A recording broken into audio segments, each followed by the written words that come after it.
Good evening. Monica Seles swept to her 5th Grand Slam title and kept her unbeaten record at Flinders Park when she won the Australian Open this afternoon. Seles retained her title with a straight sets win in the final over American Mary Jo Fernandez and pocketed $360,000 for her work. Drew Morfitt reports. The power and confidence which have set up Seles's imposing record belie her 18 years. Advantage Seles. Mary Jo's tactics at the net were what beat Gabriela Sabatini, but they didn't work so well in the final. Advantage Seles. And she was constantly under pressure on serve, not holding one in the first set. Game first set, Seles 6 games to 2. But whether serving or receiving, Seles's sheer willpower and determination put the fear of losing into any opponent. But on the rare occasion when her opponent replies with interest, she's quick to acknowledge a top shot.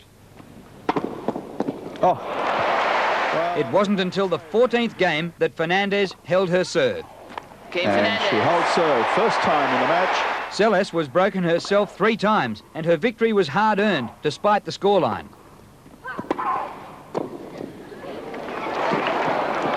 Oh, she's got the winner. But even if Steffi Graf had played here, it's hard to see anyone matching Monica. Game set match Seles, 2 sets to love. That's 14 matches in 2 years at Flinders Park, unbeaten, and 5 Grand Slam finals, unbeaten. First of all, I'd like to congratulate Monica. You know, she was too tough for me again. As badly as it started for me when I got here, it finished incredibly. And Australia salvaged something when the Woodies, Mark Woodford and Todd Woodbridge, won the men's doubles final over Americans Kelly Jones and Rick Leach. Yes. Oh, what a point. Our first Australian title since 1983. Drew Morfitt, 7 Nightly News. India has fully justified its decision to send Australia into bat on the first day of the 4th Test at the Adelaide Oval. The Aussies crashed to be all out for 145, with Dean Jones the only shining light with 41. Dev and Raju were the outstanding bowlers, both taking 3 wickets. Just before stumps, India was 2 for 45. Azharuddin was soon rewarded for his bravery. Got him. 1 for 13 became 2 for 36 when Tendulkar put the lights out for Mark Taylor. He'd made just 11. Be too careful. Needing a captain's knock, Border could only offer his 8th Test duck. And Border goes for the big drive, and he's on his way back to the pavilion. The Aussies reeling, Tendulkar with amazing figures of 2 for none. Boone steered the Aussies to the half-century, but no further. Out for 19. Jones survived his obligatory early scare and set about the rescue mission and a personal milestone. At lunch, it was 4 for 67. And that's 1,000 first-class runs this season. Mark Waugh looked in good form, but it ended on 15. Big shout, and he's been given. Jones came undone on 41. In the air, and he's gone. Jones has committed suicide. Australia 7 for 117. He's got a... Merv Hughes reached his highest Test score ever here against the West Indies and decided on the long handle.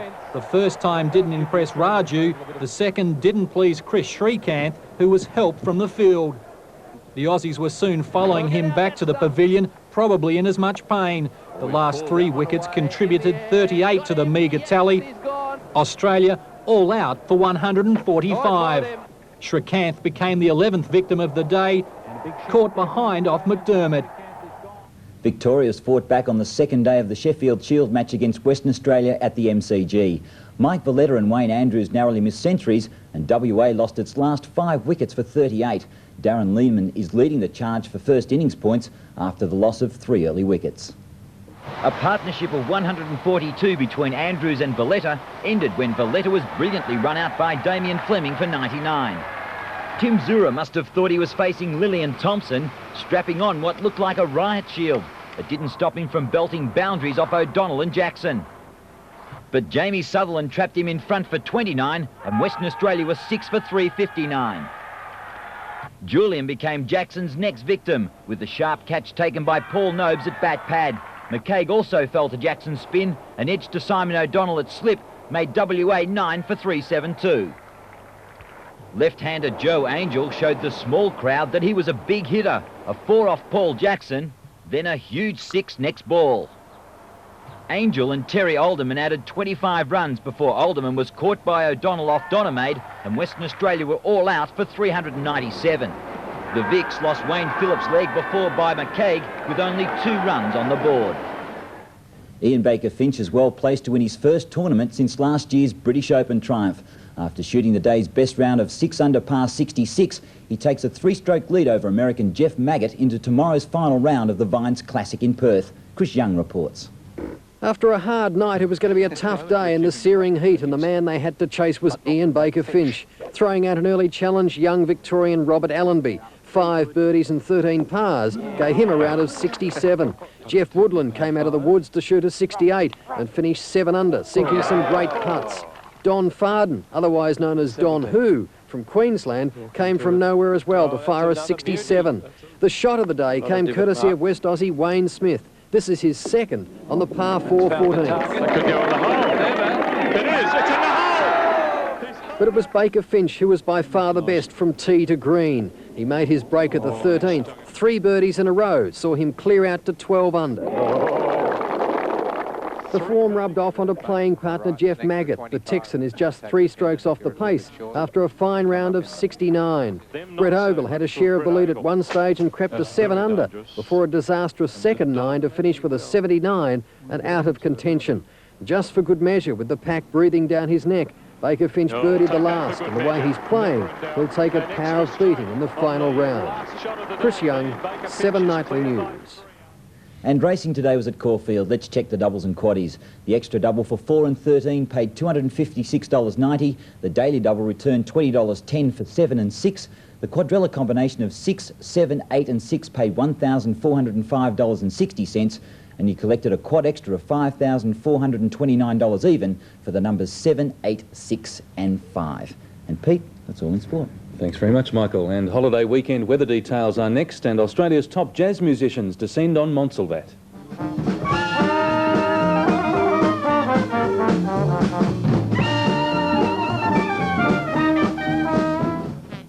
Sport is next with Greg Miles.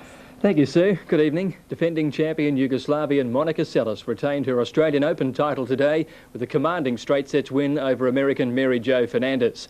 Seles dominated the game early, strengthening her grip on the world #1 position in 1 hour and 17 minutes. And Mark Woodford and Todd Woodbridge became the first Aussie pair in 9 years to win the men's Open double final. At 18 years of age, Monica Seles has won every Grand Slam final she's advanced to. So, for her American opponent, it was a relief to win something, the toss. Electing to receive, Mary Jo Fernandez was out to break Seles's service early, but she failed not only to break it, but to hold hers. And Seles has the advantage of the first break of serve. Monica's baseline strategy had Fernandez in dire straits, but she remained composed to momentarily recapture her semi-final touch.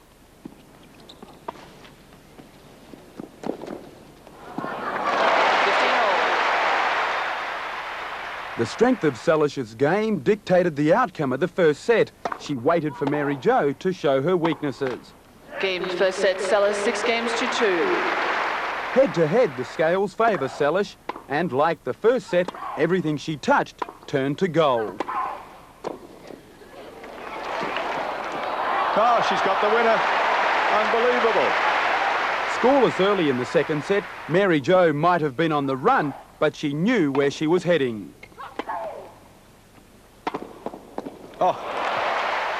Even after faulting her first at championship point, victory came easily. Game, set, match, Seles. 2 sets to love. 6-2,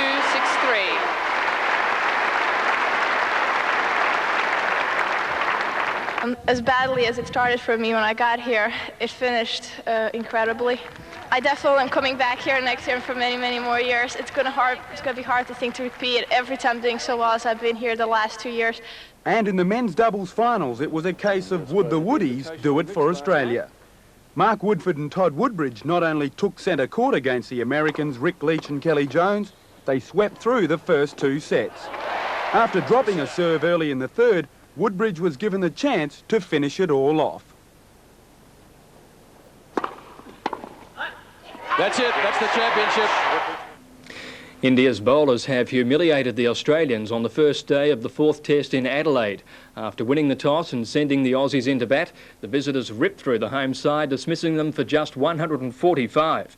The Indian bowlers were outstanding, while the Australians appeared reckless at the crease. Dean Jones was the only shining light. The Adelaide Oval was hosting its 50th Test match. Special guests included a newly laid pitch and a brutal Indian attack. To him again, and he chops it on, he's been bowled. After the first hour, the Australians had crawled to 1 for 31. Shortly after, it was 2 for 36. So Taylor's bowled him! Oh, he's bowled him. With Australia in distress, Alan Border needed to arrest the situation, but not this time.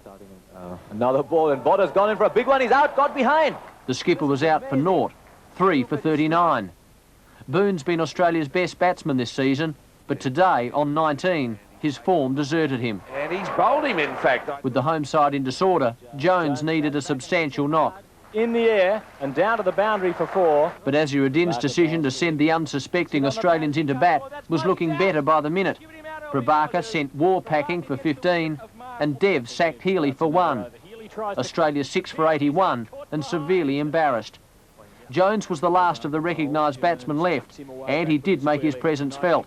But spinner Raju combined with his captain, and Jones was out for 41.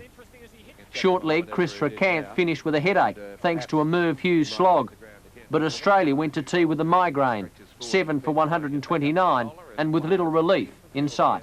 After the break, it didn't take the Indians long to wrap up the Australian innings. Gets it out and is caught.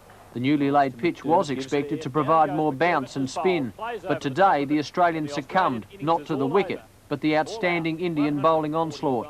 During its meagre run chase, India made 30 without loss, but late in the day, Srikanth and Mandraker were dismissed cheaply, signalling what appears to be an Australian fight-back. LBW! And the Shield match at the MCG is evenly poised after Western Australia suffered a late order collapse, losing 5 for 42 after lunch. Valletta and Andrews denied their ton as WA posted 397. Victoria, with Lehmann and Ayres in good touch, will be looking to push for first innings points tomorrow. A partnership of 142 between Andrews and Valletta ended when Valletta was cut short of the ton by Fleming. Tim Zura must have thought he was facing Lilly and Thompson, strapping on what looked like a riot shield. It didn't stop him from taking to O'Donnell and Jackson. But Jamie Sutherland caught him in line for 29 and Western Australia was 6 for 359. Julian became the next victim with a sharp catch taken by Paul Nobes in close. Jackson continued to put Western Australia in a spin. An edge to Simon O'Donnell left them at 9 for 372. Joe Angel showed the small crowd that he was a big hitter. A 4 off Paul Jackson, then a huge 6 next ball. Angel and Terry Alderman added 25 runs before a Dodemaide-O'Donnell combination removed Alderman. Western Australia all out for 397. With only 2 runs on the board, the Vicks lost Wayne Phillips caught in front. Day 3 of the Vines Golf Classic in Perth has seen some new players force their way onto the leaders board. The British Open winner Ian Baker Finch was under pressure from Jeff Maggott all day, but managed to extend his lead. Playing in only his 3rd professional tournament, Victorian Robert Allenby showed experience beyond his 20 years. He started the day on 1 under, but by the 12th was 1 shot behind the leaders and finished with a round of 67. That's nicely done. That's another birdie. Overnight joint leader Brett Ogle soon fell from grace. While his tee shots were mostly superb, his putting let him down badly. No. Roger Mackay was another great improver. The 11th saw him sink his 3rd birdie in a row. Mackay's brother-in-law, Wayne Smith, dropped behind the pace, but this eagle on the 14th put him right back in the game. That's found the target. It could go in the hole. It is. It's in the hole. He's held it out for 2. The Vines rough saw many players come to grief. This time it was Guy Boris who dropped 2 shots. Queenslander Don Farden had good reason to smile. Shots like this saw him finish the day in equal 3rd. What a shot. Baker Finch's best friend, Jeff Woodland, kept himself in with a chance of cashing the winner's cheque with a 4 under par 68. Jeff McGirt was the epitome of consistency and was well deserving of his 2nd placing at the end of the day. But it was Baker Finch who outshone them all. Yes. He even managed to pick up a shot on the final hole of the day. Oh, we'll take that for good measure. Never in doubt. An extra straight on the last shot of the day. The Challenger trials for the America's Cup get underway in San Diego tomorrow, with one of the 2 Australian syndicates drawing tough competition. The Spirit of Australia syndicate raced the Italians, who've sunk $100 million into their effort against the Australians' $12 million. North American correspondent Heather Hewitt. Lined up at an exclusive San Diego Yacht Club, the 8 challengers in this America's Cup, waiting to find out who they'd race in the first round of the wealthiest and oldest sporting event in the world. For the Spirit of Australia syndicate, tough news. They start against the Italians, who have sunk more money into their challenge than any other syndicate. Now our expectations are realistic. We know that we're up against it, and you know, we know that this whole series we're going to have a pretty tough time before we make some, you know, reasonably major alterations to our boat. After several weeks of practice here, the Australians are starting out the underdogs, unable to attract as much sponsorship as they'd been able to in previous cups. There's strong rivalry between the 2 Australian syndicates, Spirit of Australia and Challenge Australia, though they prefer to describe it this way. We're both going to have the fire in our belly to go and do as best we can in the races. Challenge Australia has drawn the Spanish for tomorrow's race and is talking up hopes of taking out the cup. Well, we're confident. We've been working the boat up and the crew, and we're in pretty good shape. With 4 months of racing to go before the big final and less funding than others, both Australian groups speak of saving their punches. The Australians are in there with a chance, but at this early stage, though no syndicate yet knows its rivals' full capabilities, there is one clear favourite emerging.